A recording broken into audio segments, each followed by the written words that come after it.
Hi, in this video we cover the Bitcoin basics such as what is Bitcoin, the supply issuance, and the reoccurring event called the Bitcoin halving, what is the Bitcoin network and Bitcoin mining, and how does all of that function together. What is Bitcoin? Bitcoin is a decentralized digital currency that has a fixed supply of 21 million. Released by anonymous Satoshi Nakamoto following the 2008 financial crisis, Bitcoin creates a true store of wealth, solving for the flaws of the current financial system and human greed. Not all 21 million Bitcoin are in circulation. We have over 94% of the supply in circulation, with the remaining 6% unlocked in the next 116 years. Bitcoin's network is global and anyone can participate in validating transactions as long as they have a computer. This moves away from a centralized currency, which has been the basis of currency for ages. What is the difference between Bitcoin and blockchain? Bitcoin is the currency, while blockchain is a public ledger of the entire existence of Bitcoin as a currency. What does that mean? That means that it has all of the transactions of Bitcoin that have ever existed and will ever exist. It is a chain of the blocks, with each block unlocking a set amount of Bitcoin, and includes a list of the transactions that were validated in that time frame. I will explain more later in the video. As previously mentioned, Bitcoin has 21 million Bitcoin that will ever exist. That is a fixed number and it will never change. Each Bitcoin has a subunit called Satoshis. So there's one Bitcoin is equivalent to 100 million Satoshis. As you can see here, that is about 8 places behind the decimal point. So one Satoshi is 0.000000001 Bitcoin. So not all 21 million Bitcoin are in circulation right now, and over time it will end up like that in the year 2140, and this is to have better adoption and reduce the amount of Bitcoin that is added to circulation to increase the value of it. For the same goods and services, you would spend less Bitcoin over time, so an increased purchasing power. Since there's only 21 million Bitcoin that can ever exist, not every person is going to be able to have or own a full Bitcoin, and as you can tell now when you look at the price against Bitcoin in terms of fiat, it is a lot more expensive to own a whole Bitcoin now than it was back then. Bitcoin's inherent scarcity is driven by its limited supply of 21 million coins and the halving. Written in the code, after every 210,000 blocks added to the blockchain, which is roughly every 4 years, the Bitcoin rewarded to miners is reduced in half. It's based on the number of blocks, not based on a set time. There is not a set date because the mining difficulty varies, which affects block times, and block times should average around 10 minutes. Reducing the reward incentivizes the use of the network and drives demand for more of the asset and higher value, while encouraging Bitcoin miners to continue participating in the network regardless of the higher operational costs and reduced Bitcoin earned. The reduction of supply over a given period of time allows for the adoption and disbursement of Bitcoin naturally. Not every single person will be able to own one full Bitcoin, nor all 21 million Bitcoin can be owned by a single person or entity. When the Bitcoin blockchain first started, the block reward was 50 Bitcoin per block. So the first 50% of the Bitcoin supply was mined into existence. The reward was then cut in half, earning 25 Bitcoin per block, unlocking the next 25%. Then 12.5 Bitcoin per block reward, the next 12.5%, and so on all the way to where we are now, 3.1. Now we are at 3.125 Bitcoin per block up until about 2028. And this will keep going all the way to the year 2140, when the last Bitcoin reward is 1 Satoshi per block till we hit the 21 million. So about 94% of the supply has been mined into existence in the first 15 years, with the remainder 1.3 million Bitcoin left to be rewarded in the next 116 years.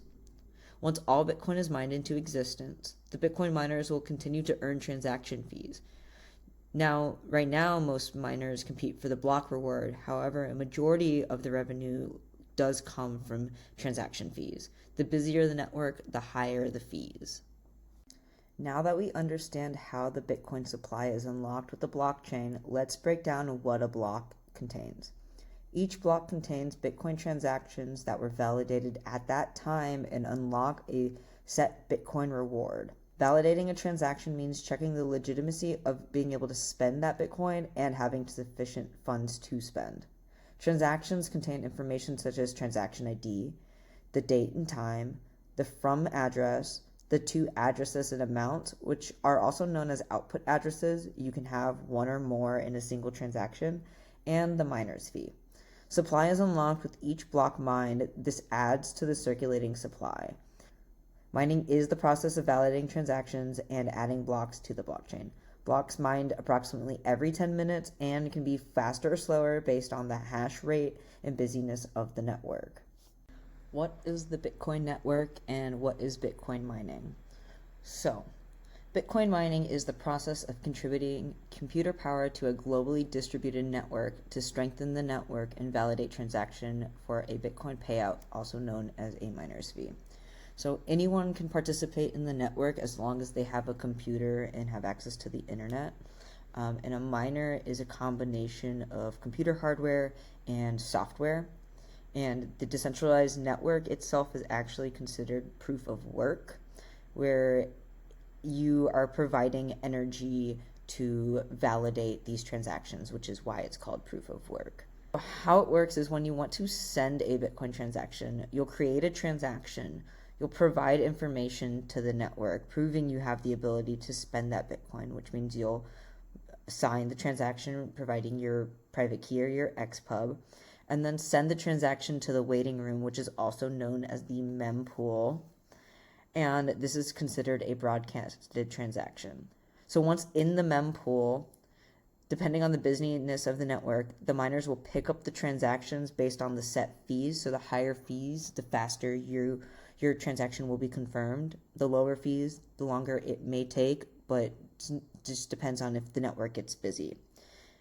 And so once a miner finds the block, the transactions validated within that block are posted to the blockchain in that block number, and then that means that finally that your transaction is confirmed. It has finally gone through.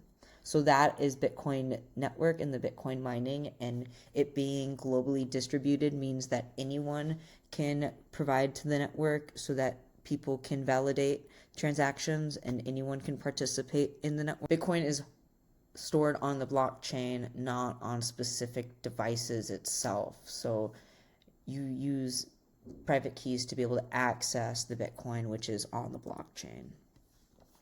So here you have a miner running nodes to validate Bitcoin transactions and compete to add a block for the block reward. And once that block is found and the Bitcoin is mined, the Bitcoin is added to the address of the miner who's found it or the validated transaction fees. So the Bitcoin that is rewarded, whether that is the block reward or rewarded for validating transactions, is added to an address, and you can either the miner can keep that in an address or send it to another wallet. And if they decide to send the Bitcoin, then it goes through that whole process again. Here is the participation of the network, and from here, yes, it gets sent to the mempool, but then the options are that you can hold it in storage, whether that's a single signature wallet, multi-signature wallet, self-custody wallets, which are single signature and multi-signature, or custodial services that help you self-custody or store your Bitcoin for you, or sell your Bitcoin on exchanges or apps, or exchange it for goods and services, which all, again, would require you to send that Bitcoin somewhere. So acquiring Bitcoin can come from a variety of different ways. You can buy it from an exchange where you give your US dollars or your fiat currency to buy Bitcoin. You can buy it from an institution like a bank. There's apps where you can earn it for, buying goods and services already. So if you're spending at like eBay or Amazon or any of these online stores, you can use companies such as Fold and Lolly to earn Bitcoin back on your purchases already. They also have an ability to earn free amounts of Satoshis, like small amounts of Satoshis on a daily basis. You can buy Bitcoin at Bitcoin ATMs. You can sell your goods and services and ask for Bitcoin in exchange for that, or you can just earn your Bitcoin as an income. There's many ways to store Bitcoin, and the way you would do it is through your own wallet. And the functionality of wallets are all the same, is that you have a private key, which is called a seed phrase, or wallet words, or seed words, which are consistently of 12 to 24 words. And that unlocks a public key, which is your wallet, which would be a single signature wallet, which means there's one point that you access.